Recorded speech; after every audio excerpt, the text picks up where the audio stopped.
situación de la agricultura. Mira, un ejemplo.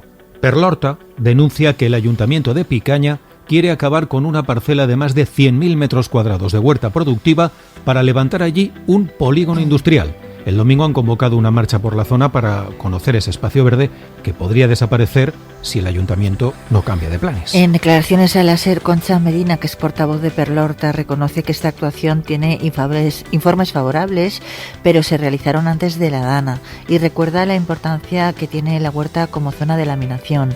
Cree que urbanizar todo este terreno solo provocará que si vuelve a producirse una inundación como la de hace 15 meses, las consecuencias sean más dramáticas.